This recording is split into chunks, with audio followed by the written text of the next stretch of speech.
Hi everyone, welcome to NCERT lessons. Last video में हमने class 6 science का chapter 10 motion and measurement of distances को cover किया था। अगर आपने वो वीडियो नहीं देखा हो तो उस वीडियो का जो लिंक है वो आपको अपनी स्क्रीन के टॉप राइट कॉर्नर में मिल जाएगा।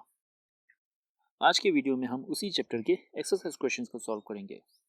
सो without any further adieu, let's begin. Question number 1, give two examples each of modes of transport used on land, water and air. So हमें दो एग्जांपल देना है मोड ऑफ ट्रांसपोर्टेशन के, on land जमीन पर, on water पानी में, और एयर हवा में। So the answer is mode of transportation on land. जमीन पर चलने के लिए हम क्या क्या यूज करते हैं? कार एंड ट्रेन, गाड़ी और ट्रेन। अगर हम चाहें तो बसेस को भी लिख सकते हैं और बाईसाइकिल्स और मोटरसाइकिल्स को भी लिख सकते हैं। Mode of transportation on water, पानी पर चलने के लिए हम क्या यूज करते हैं? शिप एंड बोट, जहाज और नाव।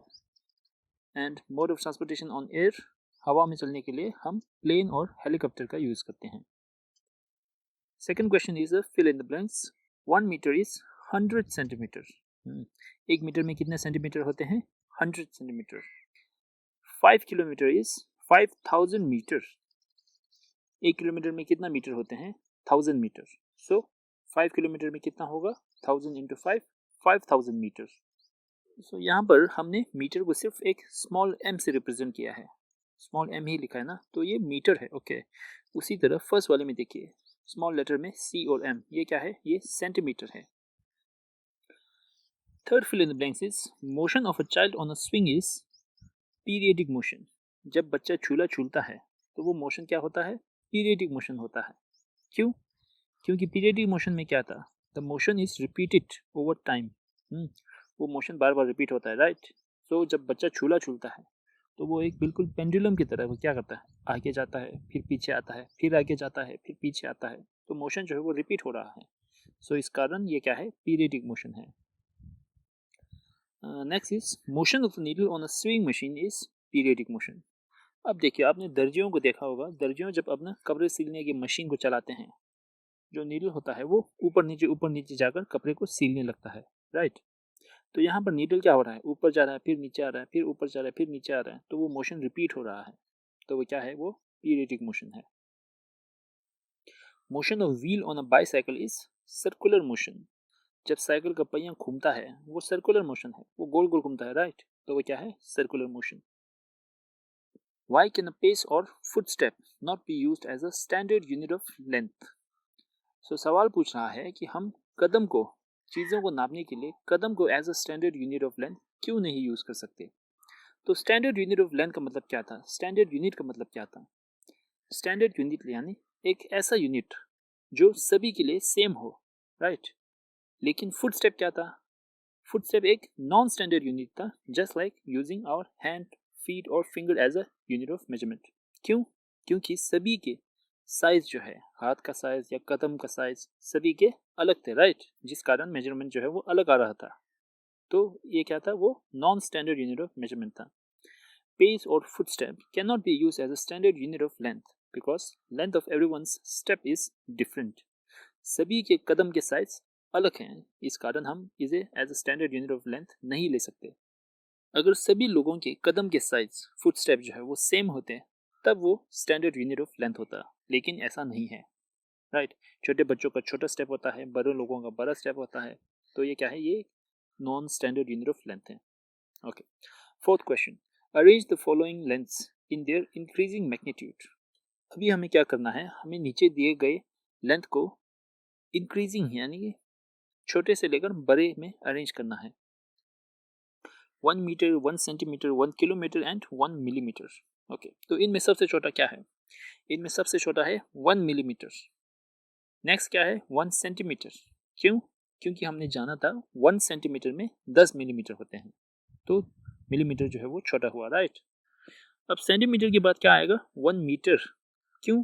क्योंकि 1 मीटर में 100 सेंटीमीटर है। 1 मीटर इक्वल्स 100 सेंटीमीटर, राइट? और आखिर में आएगा 1 किलोमीटर, क्योंकि 1 kilometre equals 1000 metre. Okay, so 1 millimetre, 1 centimetre, 1 metre and 1 kilometre. Fifth question is, the height of a person is 1.65 meter. Express it into centimeter and millimeter. अब एक आदमी का height, लंबाई जो है वो 1.65 मीटर है, ठीक है, छोटा m जो दिया है वो मीटर है। अब हमें क्या करना है, उसे सेंटीमीटर में उसका हाइट कितना है और मिलीमीटर में उसका हाइट कितना है वो बताना है। छोटा cm यानी सेंटीमीटर और छोटा mm यानी मिलीमीटर। सो अगर हम सेंटीमीटर में देखें तो क्या होगा, एक मीटर में कितना सेंटीमीटर होता था, एक मीटर में 100 सेंटीमीटर था, right.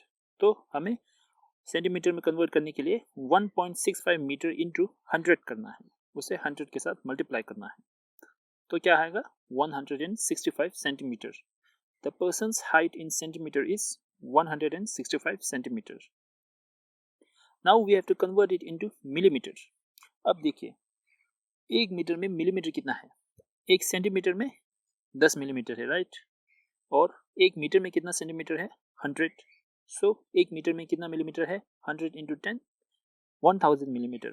1 meter equals 1000 millimeter, which is why to convert it into a millimeter we have to multiply 1.65 into 1000.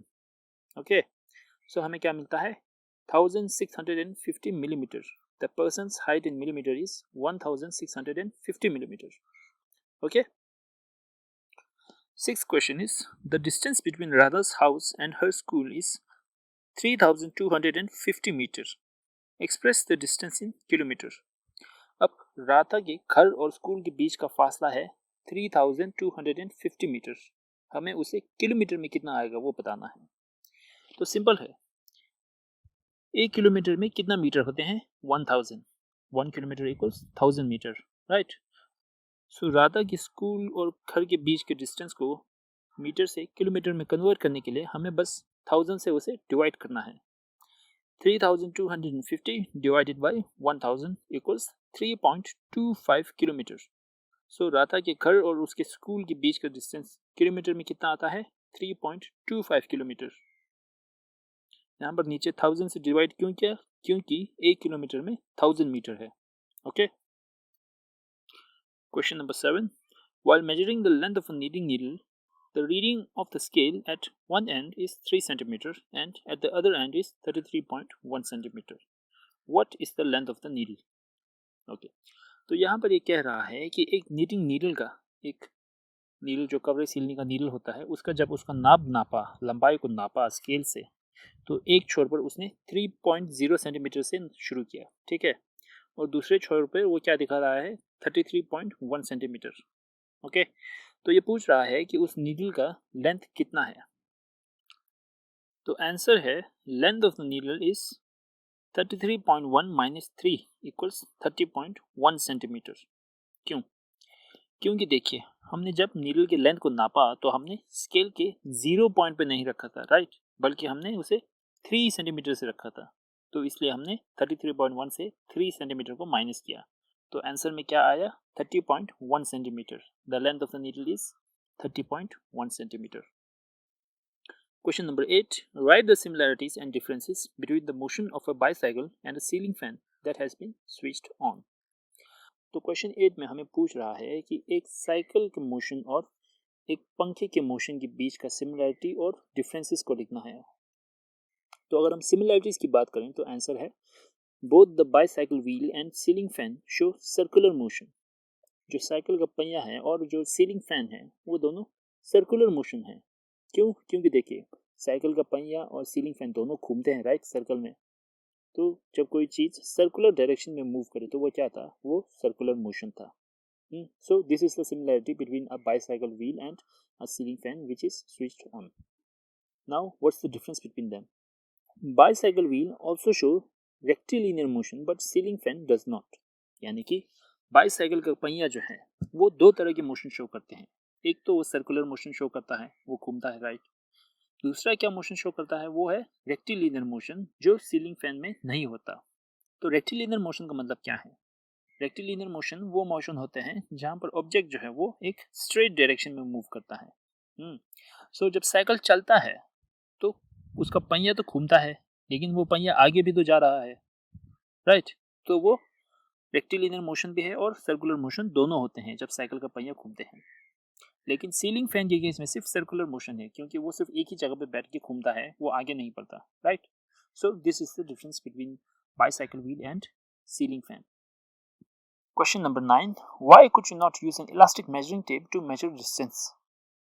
हम क्यों नहीं एक ऐसे मेजरिंग टेप का यूज़ कर सकते हैं जो इलास्टिक हो, यानी कि एक ऐसा मेजरिंग टेप जो खींचा जा सके, जो जिसे रबर बैंड की तरह खींचा जा सके, ऐसे मेजरिंग टेप को हम क्यों नहीं यूज़ कर सकते लंबाई को नापने के लिए? तो ये सवाल है. क्वेश्चन नंबर 1 ये है. ओके, तो पहले इस सवाल का आंसर देख लेते हैं. Using elastic measuring tape to measure distance can give wrong measurement as one might stretch the tape. अगर हम एक ऐसे टेप को लेते हैं जो इलास्टिक हो तो मेजरमेंट जो है वो गलत आ सकता है, क्योंकि जब हम मेजरमेंट लेंगे तब हमारे हाथों गलती से वो टेप जो है वो खींच सकता है, वो लंबा हो सकता है, राइट? अब इमेजिन कीजिए कि आपके पास एक ऐसा स्केल है जो इलास्टिक हो, जिसे खींचा जा सके. तो अगर आपने उसे खींचा तो क्या होगा? सेंटीमीटर का जो मार्किंग है वो लंबा हो जाएगा. तो क्या होगा? वो मेजरमेंट जो है वो गलत आएगा, right? Next part of the question is what would be some of the problems you would meet in telling someone about a distance you measured with an elastic tape? Now, मान लो आपने elastic tape से उसे major कर भी लिया, तो अब आपको ये मेजरमेंट जो है किसी और बंदे को बताना है, तो इसमें प्रॉब्लम क्या आएगा? To get the same measurement, both person must ensure that they are not stretching the tape, and if they are stretching the tape, then both have to stretch the tape with the same force. अगर किसी दूसरे आदमी को भी same measurement लेना है तो उसे इंश्योर करना होगा, आप दोनों को इंश्योर करना पड़ेगा कि आप मेजरिंग लेते वक्त उस टेप को स्ट्रेच ना करें, उसे ना खींचे. और अगर आपने खींच भी लिया तो आपको ये इंश्योर करना पड़ेगा कि आप दोनों सेम फोर्स से उसे खींचे. जितना आप उस इलास्टिक को खींचेंगे उतने ही फोर्स से जो दूसरा बंदा है उसे खींचे, ताकि मेजरमेंट जो है वो सेम आए. Last question is give 2 examples of periodic motion. एक ऐसे मोशन के एग्जांपल देना है जो बार बार रिपीट होता है.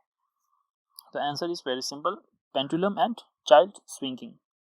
With this, we have solved all the exercise questions of this chapter. I hope you have understood the lesson.